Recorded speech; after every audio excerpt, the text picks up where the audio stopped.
There was a time long ago when women ruled with unparalleled power as warriors, queens, mothers of nations. And there is none among them more iconic than Cleopatra. As long as she's alive, she is the pharaoh. Cleopatra was trying to save the country that she loved from destruction. I did what I had to do to protect what is mine. This is a woman exercising power. Cleopatra was a Ptolemaic ruler. The very first Ptolemy is a general of Alexander the Great. It's possible that she was an Egyptian. I imagine her to have curly hair like me and a similar skin color. I remember my grandmother saying to me, I don't care what they tell you on Netflix, Cleopatra wasn't black.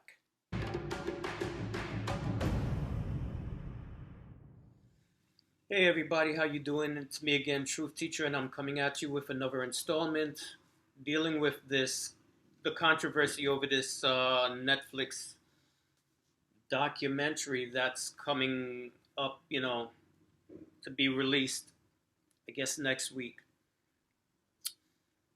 And, before I go on, I want to make something very clear, okay?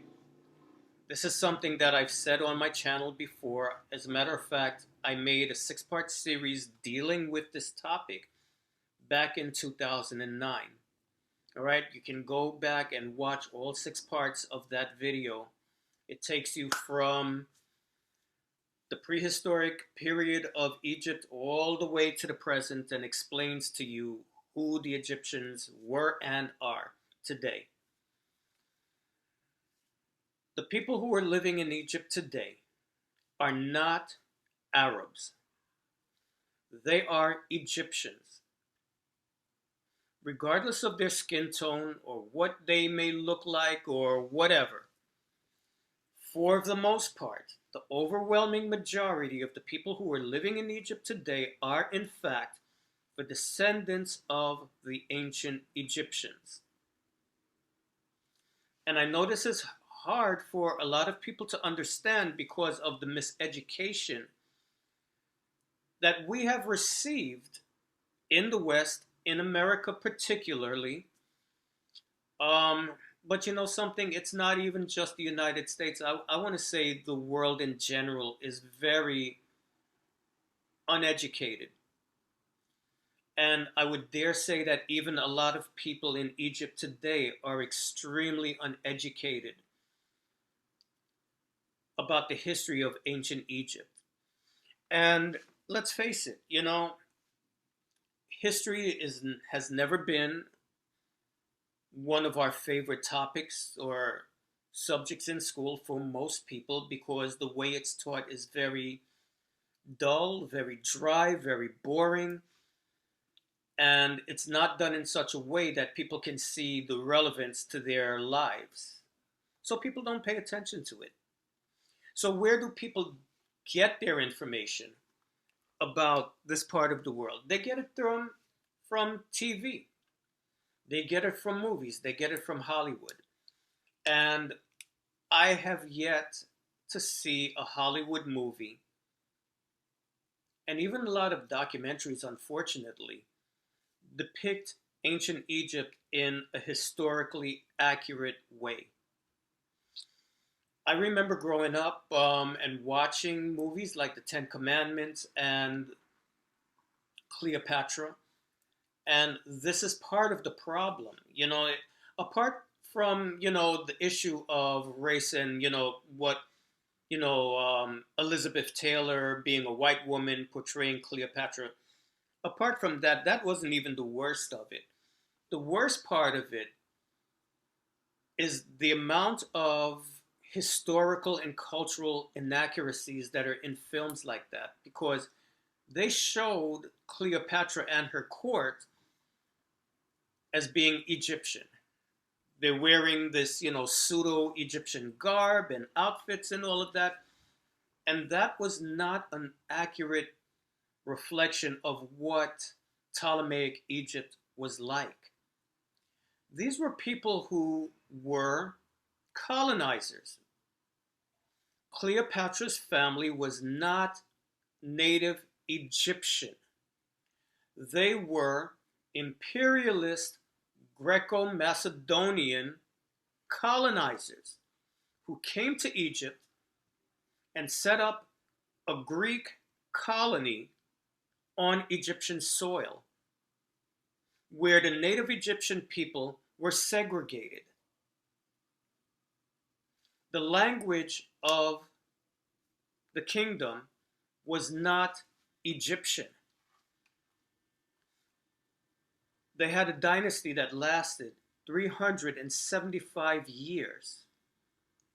And in that 375 years, not one of those rulers learned how to speak the native Egyptian language, with the exception of Cleopatra herself. At least she did make an effort, but she was the last of that line. So in 375 years, it was only in the last part of that time period that somebody in that royal line made an effort to learn the Egyptian language. And that's a very important detail you should miss. She learned. She went out of her way to learn the Egyptian language. It was taught to her. She did not grow up speaking the Egyptian language because she was not Egyptian. And the Ptolemaic Greeks did not speak the Egyptian language. The language of the country was Greek. And if you were an Egyptian living in that society, the only way that you could advance was to learn Greek. And now, realistically looking at it, how many people were able to do that? Maybe 10% of the population. That's a very, very small percentage of the population. The overwhelming majority of native Egyptian people lived lives that were segregated from the Greek minority who were enfranchised. They were given all kinds of incentives to come to Egypt and to settle there and to get land and get, tax breaks, tax exemptions. The Greek settlers in Egypt were given tax exemptions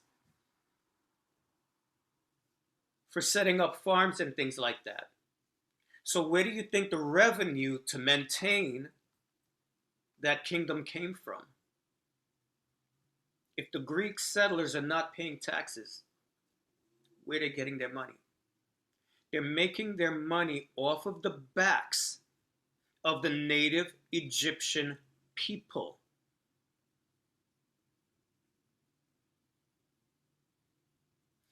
The native Egyptian people were not happy with Greek rule. It's really very hard to find detailed information about the native Egyptian people and what they were going through. You really got to dig to find it. But you will find clues, because every time you go and you try to find information on Ptolemaic Egypt, all they do is focus on the ruling class, the rulers, the Ptolemaic rulers. Very little information or attention is paid to the average, ordinary Egyptian people. But every now and then, they'll throw you a clue, and they'll talk about numerous revolts that had to be put down. Revolts by the native Egyptian people that had to be put down by the Ptolemaic rulers, including Cleopatra's grandfather. As a matter of fact, there was a 20-year period in Upper Egypt where the native Egyptian people threw off Greek rule and established an independent native Egyptian rule. They put a native pharaoh on the throne. It lasted for 20 years until it was suppressed and, destroyed by the Ptolemaic rulers. And they reclaimed all of Egypt again. So, we have to, you just don't sit there and just take things at face value. But you see, you go to the movies and you see these pictures and they're portraying these people as Egyptian. And all of these people, they do the same thing. You see everybody wearing, the cloth headdress. They've got bodyguards wearing the Nemes headdress, like that headdress that you see when you look at King Tut's golden mask. Everybody's wearing that. Bodyguards are wearing that. Slaves are wearing that. That was a headdress that was reserved only for the pharaoh. Ordinary people didn't wear that headdress. And I look and I see all these documentaries, even documentaries that are made in Egypt. Everybody is making the same mistake. They have all these people. I mean, they have this pharaonic, like kind of theme parks thing in Cairo. They call it the Egyptian village. And they have, like these actors reenacting scenes from ancient Egypt. And you've got people in the freaking farmers wearing the Nemes, the royal headdress. Why would a farmer, a peasant, be wearing a royal headdress? So there's a lot of ignorance all around when it comes to the history of this civilization, because we don't take the time to learn, because we find history boring. And so nobody takes the time to research and to learn and to understand.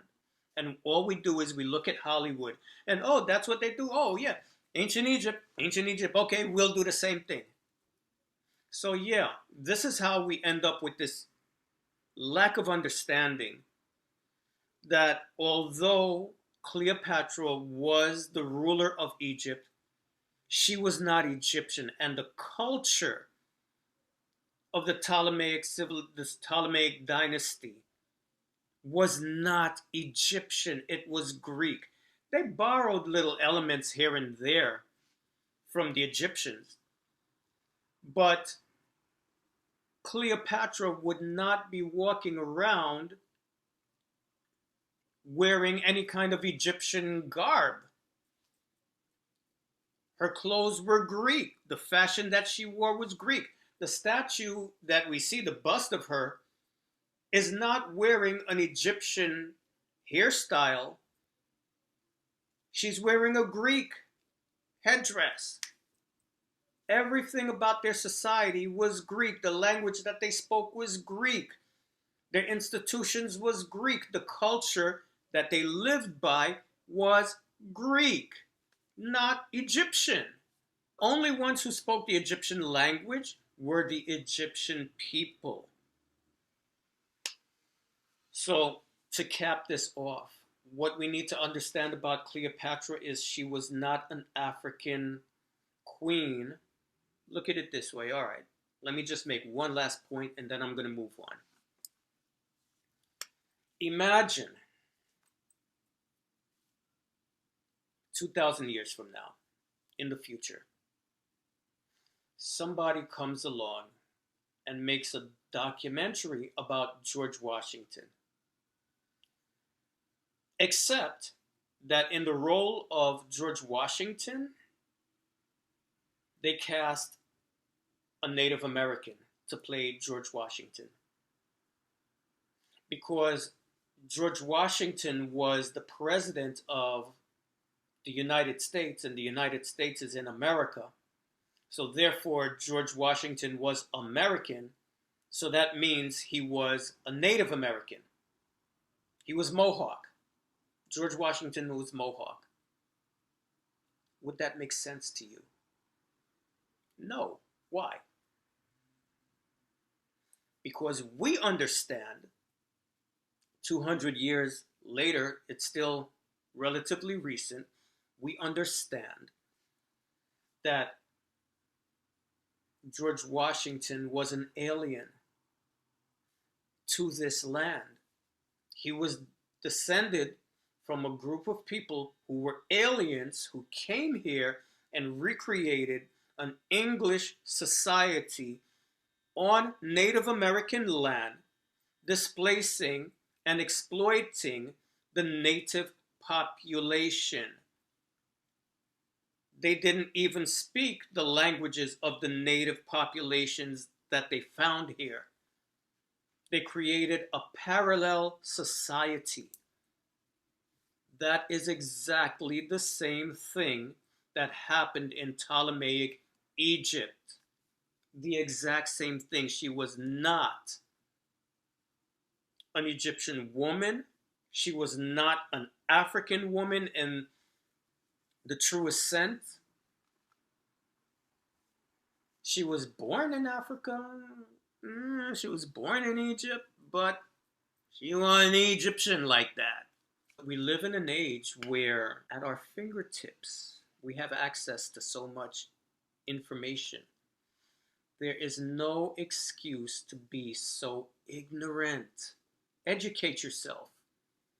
But in order to really understand, you have to re-educate yourself from the colonial brainwashing that you received about who and what an African is. So I'm wrapping it up here. I'm going to do another video. Let's see, what should I handle next? I think I'm going to do a short video just really talking about this whole issue about the modern Egyptian people and are they Arabs or not. So that's what I'm going to do in the next one. I will see you soon. Okay? Peace out.